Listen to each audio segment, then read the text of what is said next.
Thank you, John. Thank you to the ICCF. It's a real honor for us to be here today to share some stories with you about Starbucks and what we're doing in this area.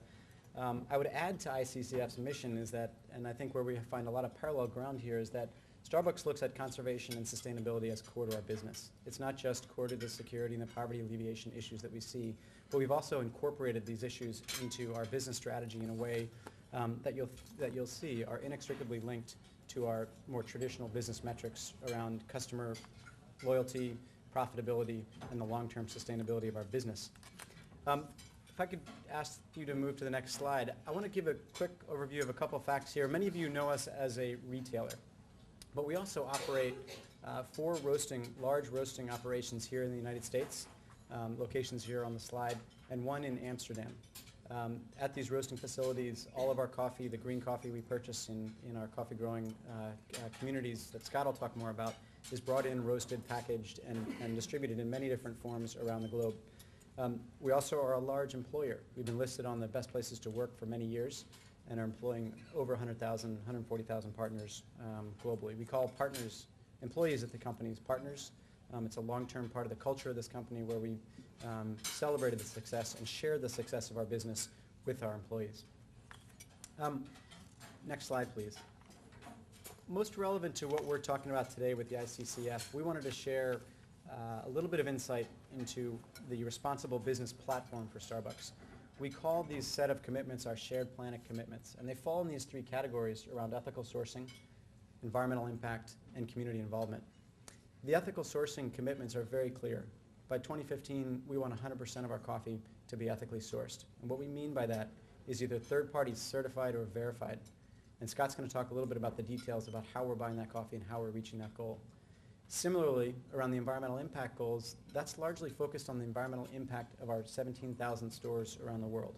We have very specific commitments to build stores that are energy efficient, reducing water consumption, and most notably and probably most relevant to our consumers as they see and experience the Starbucks brand is developing a recyclable cup solution, something that should be fairly simple but is actually quite a complex matter that we're working on with our supply chain partners with International Paper in the room, as well as local municipalities around the world to develop the recycling infrastructure and systems to develop a recyclable cup. And last but not least, where we've probably been most visible in the community is the involvement of our own people in the community, both through hours of service. We have a 1 million hours of service goal by 2015, and also the investment of financial contributions, both from the company and the Starbucks Foundation. And right now we're focusing on investing in young people, young change makers in their own communities who are doing something to affect the positive livelihoods in those communities across a broad variety of topics. I'm going to stop here. We're going to jump into some Q&A after Scott speaks, but Scott's going to go into a little bit more detail as it may relate to ICCF's interest in how we're buying and sourcing coffee and what the impact we think we can have in this area.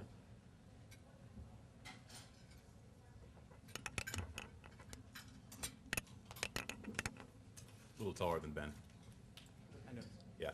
Thanks to the ICCF for having us here. We're really honored to be here to be able to share a little bit about the work that we do at Starbucks and the areas of ethical sourcing as Ben indicated. Just for the record, I've never had a business card that said Chief Taster, so I know everyone thought that was funny, but maybe someday I'll get that. I don't know, perhaps. So looking at where our coffee comes from, if I could have the next slide, please. Just to give a bit of a snapshot for you guys, Starbucks buys approximately 350 million pounds of coffee per year, making us the 5th largest coffee roaster in the world. Of that coffee, we're really just looking at at only 2% of the world's production. So for background, globally per annum, there's approximately 110 million 60 kilo bags produced. So everyone have those numbers down? It's me a quiz before you leave Charlie Palmer's here today. But just to give you a sense, we are, although a large company with a large retail footprint, a relatively small buyer of the total coffee produced per year. Having said that, most of the coffee that we are procuring is coming from origins that are producing only the top high quality Arabica coffee. So we're looking at the best of the best in every country where we're active. And in fact, we buy coffee in approximately 25 countries throughout the world. To give you just a little bit of a sense of where that is and where we're most active as a buying organization, it's primarily in the Latin American region, looking at places like Colombia, Costa Rica, Guatemala, Brazil, and widely throughout Central and South America. Our second sort of source area where we're very active would be in the Asia-Pacific region. And these are coffees primarily coming from Indonesia, places like Papua New Guinea, et cetera. And finally, rounding out is the work that we do in East Africa, where we are buying a smaller percentage of our coffees, but looking at countries like Tanzania, Kenya, Ethiopia as our source countries there. Next slide, please.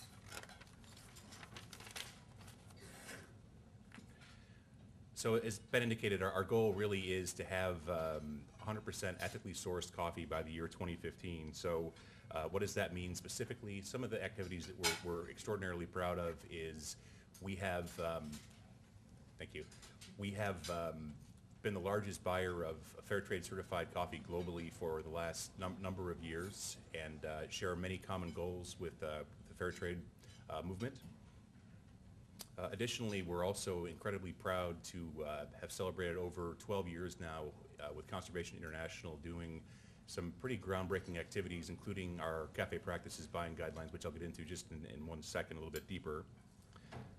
One of the other pieces of work that we're extraordinarily proud of is we have something called two farmer support centers. And what these particular locations are is centers of excellence where we can share directly with coffee farmers knowledge of agricultural improvements, sustainability, crop yield improvements, pesticide reduction, and these centers are based in San Jose, Costa Rica, and one in Kigali, Rwanda. We have plans to open a third in the future in covering the Asia-Pacific region, but there is not another company out there who has made these sorts of investments to really be on the ground with farmers, sharing best practices, sharing environmental improvements, sharing water reduction, as I mentioned, pesticide reduction. So we're incredibly proud of this investment. These centers are relatively new. The one in Costa Rica is about 6 years old, and the one in Rwanda is just coming up on its 2nd year in existence. Next slide, please. A little bit more about Starbucks and CI. I mentioned we're coming up on 12 years, and I think one of the things that's sort of interesting for me personally is what began as a very modest relationship back in '98 with the project in the El Triunfo biosphere in Chiapas has become 12 years of really groundbreaking activity that we're incredibly proud of, some of the change we've been able to make. In fact, Ben and I traveled together the first year of this project, and it was, to be very frank, it was a very modest, smallholder project where we weren't quite sure we could get Starbucks quality out of this region, to the fact where it's grown now to be a core coffee in our lineup as opposed to just a couple of containers, and has had a dramatic impact on the lives of cooperative coffee farmers in the Jaltenango area, which is in the state of Chiapas. And again, focusing a little bit on some of our key stakeholders who help shape our buying program. Historically, CI really was at the table with us, as were many others, as we tried to figure out what would make the most sense as we looked at buying guidelines that would represent our full and complete interests in both the environment, in social issues, in quality, and in price transparency. So this has been an ongoing evolution over the years to develop this set of guidelines called CAFE practices. Next slide, please.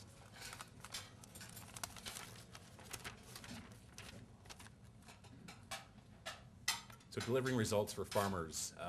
We recognize that our success as we grow as a company is fundamentally and almost exclusively based on the quality of the people that work in our stores and the quality of relationships that we have with coffee farmers globally who help supply and make our business possible.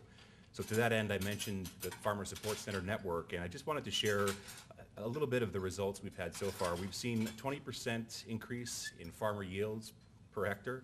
So what does that mean? Well, 20% more yields is 20% more coffee, which is going to be greater prices and more improved farmer income per annum. So very direct result to agricultural practices on the ground. An 80% reduction in pesticide usage. That has both an environmental advantage, and fertilizer and pesticides from a farmer's perspective are incredibly expensive. And in fact, even on the fertilizer side, over the last decade, some of the rise in prices have gone to 300% to 400% for a farmer. So looking at better techniques, better husbandry, better soil fertility, all these sorts of issues have really helped improve farmer income, again, as I mentioned, primarily through yield improvements. Cafe Practices verified coffee has increased from 77% in '08 to, in fact, over 80% in '09. And as I indicated earlier, our goal is to have 100% ethically sourced coffee by the year 2015.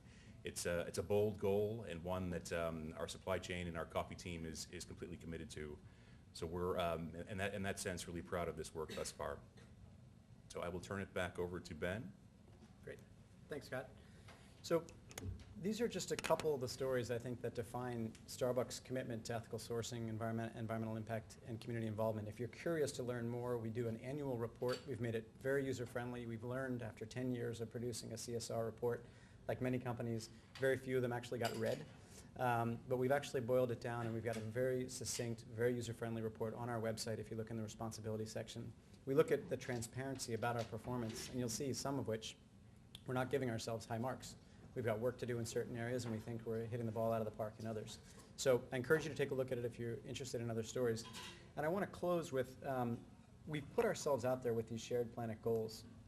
We think it's the right thing to do, but we also know, as I mentioned first off with the ICCF mission and goals here, that we think this is inextricably linked to the success of our business. The health, the resiliency, and the long-term viability of these coffee-growing communities is absolutely essential to our success. So you'll see us partnering with NGOs, with governments, with others, to try with our own industry, sometimes challenging the belief about what is possible. I think when we introduced Cafe Practices, we were told by many of our supply chain partners, you will never get economic transparency to the farmer level. Well, we're up to 80% of the coffee that we're buying in our program, in our Cafe Practices program, through partnership, through testing, through piloting, through constantly innovating.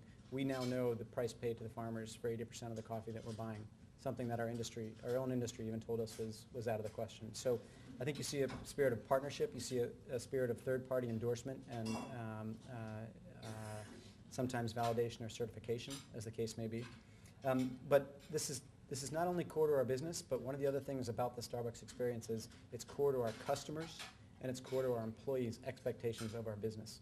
So this is not a throwaway, cause-related marketing only opportunity. We know that those cause-related marketing opportunities are important, but if you look at the core of these programs, it's about the long-term viability of our business, and it's about the connection we have with our customers and our employees.